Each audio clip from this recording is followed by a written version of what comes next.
O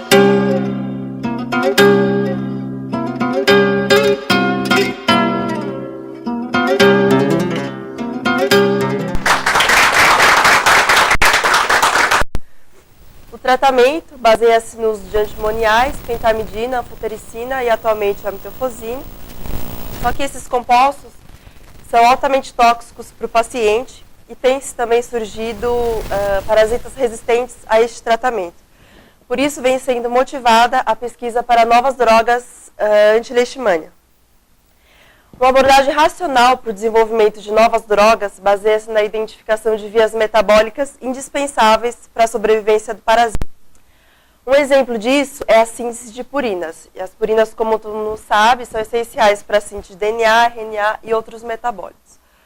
Os mamíferos sintetizam as purinas pela via de novo, já a leishmania não. Sendo assim, ela desenvolveu um conjunto de mecanismos capazes de captar as purinas de seu hospedeiro, que é a chamada via salva. E aqui, só para exemplificar, a via de novo, utilizada por mamíferos, e aqui a via salvage, utilizada pela leishmania, onde claramente ela é muito mais complexa, que faz com que a leishmania seja capaz de captar essas purinas do seu hospedeiro.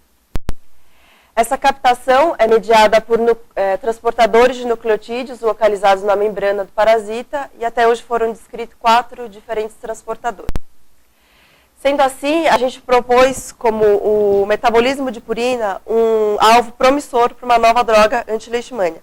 Só que para isso é necessário que haja um melhor entendimento desse mecanismo de ação no parasita. Isso pode ser feito através do estudo de mecanismos de resistência desenvolvido pelo parasita, feito basicamente por protocolos de amplificação e superexpressão gênica. Nosso grupo já descreveu parasitas resistentes a pentamidina, itraconazol e terbinafine, que superexpressavam proteínas essenciais para a biossíntese desses compostos. Sendo assim, nós propomos nesse trabalho a identificação e caracterização de uma proteína relacionada com resistência à tubercidina. A tubercidina é um análogo de purina e já foi descrito como um potente agente antiparasitário contra esquistossoma, tripanossoma e leishmania. Ela é incorporada no ácido nucleico de micro-organismos e células mamíferas e é responsável por vários efeitos citotóxicos, como inibição de síntese, reparo e acúmulo na fita de DNA. E como é obtido, então, parasitas resistentes a essa droga? Foi feita uma construção de uma biblioteca genômica. Quando ela é colocada em presença de concentrações de tubercidina, nós conseguimos isolar uma linhagem resistente a essa droga. E como controle, nós utilizamos células selvagens, quando em presença da droga não obtivemos crescimento. Então, com o isolamento de uma linhagem resistente à tubercidina, foi feita a extração de DNA, transformação em E. coli para obtenção de massa e análise do padrão de genoma com a enzima de restrição APA1, que me forneceu 4 diferentes deleções, cada uma com um perfil de tamanhos de fragmentos diferentes. Cada uma dessas deleções foi transfectada no parasita selvagem, submetida ao processo de amplificação do número de cópias para a confirmação da resistência. A confirmação da resistência é feita através de testes funcionais, que pode ser feito através de experimentos, onde é medida a concentração de células vivas por concentrações crescentes da droga. E nesse gráfico nós verificamos 2 linhagens significantemente mais resistentes quando comparado com o parasita selvagem, que é o cosmídeo original e a deleção 3. Esses dados podem ser quantificados nessa tabela de índice de razão de resistência, e a gente obteve o cosmídeo original apresentando quase 4 vezes mais resistente que o parasita selvagem e a deleção 3 2 vezes.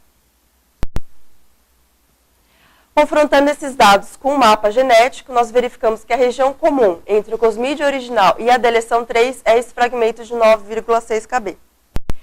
E através da análise de sequenciamento, nós identificamos essa linhagem no cromossomo 31 de Leishmania major, e sendo expressa no fragmento que nós supunhamos estar relacionado com a resistência à tubercidina, uma proteína hipotética.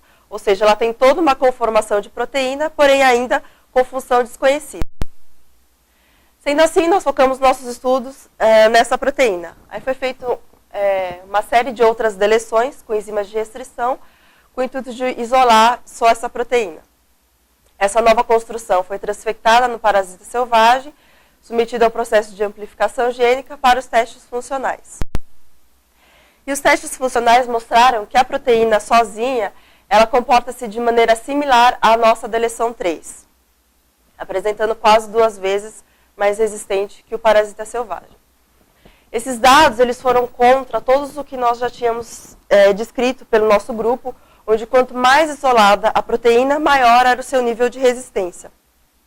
Só que aqui a gente teve um menor índice de resistência com a proteína sozinha. Aí nós fomos analisar como estava a expressão dessa proteína, através de análise de RNA mensageiro, e a gente viu que essa proteína estava quase 70 vezes mais expressa que o parasita selvagem, e quase 30 vezes mais expressa quando comparada com o cosmídeo original. Esses dados confirmam que o nosso protocolo de transfecção e superexpressão gênica é funcional, porém ainda não explica por que essa proteína, apesar de estar superexpressa, ainda apresenta níveis de resistência menores do que o cosmídeo original.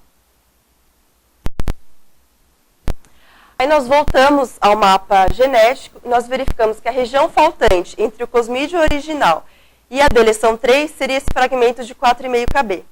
E nós identificamos aqui, sendo expressa, uma GP63-like. A GP63, como todo mundo sabe, ela é importante na interação macrófago-leishmania. Nada tem se descrito com o mecanismo de resistência, tampouco com o metabolismo de purina.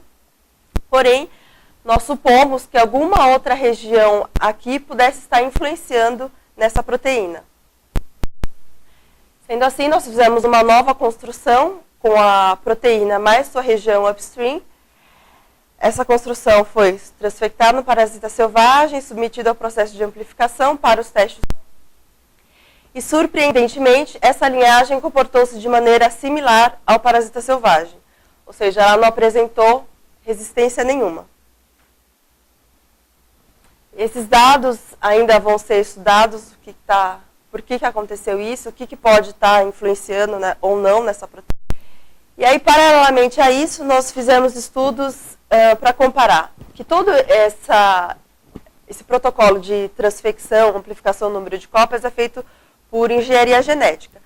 E nós queríamos saber se o mecanismo envolvido no protocolo de engenharia genética é o mesmo por in vivo, que é por pressão seletiva. Então, a partir de promastigotas de Leishmania major, ela foi incubada em presença de concentrações crescentes da droga, partindo da concentração de IC50, que é a concentração para inibir 50% do crescimento celular, e ela foi passada sucessivamente em concentrações crescentes até o final de 5 micromolar para, então, os testes funcionais. Lembrando que os protocolos de transfecção é muito mais pontual. E o de seleção por pressão seletiva, eu posso estar influenciando outras coisas que podem estar... E aí a gente verificou que nesse mutante resistente a 5 micromolar de tubercidina, ele está altamente adaptado em altas concentrações de tubercidina, apresentando uma razão de resistência maior que 30 vezes.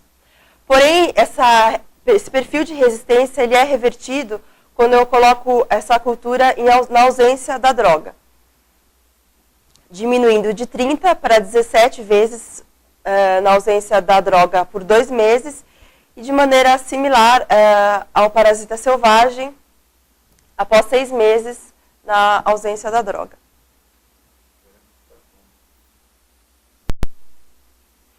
E aí nós fomos verificar se nesse protocolo de pressão seletiva, aquela proteína que nós isolamos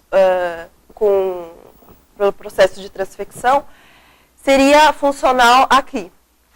E nós verificamos, através da análise de dosagem de DNA genômico, que a proteína hipotética está quase 6 vezes mais do que no parasita selvagem. Sendo assim, nós indicamos que essa proteína ela tem uma relação no mecanismo de resistência à tubercidina, porém, ainda nós temos que fazer uma caracterização, tem um passo ainda muito longo para que seja feita uma caracterização completa dessa proteína.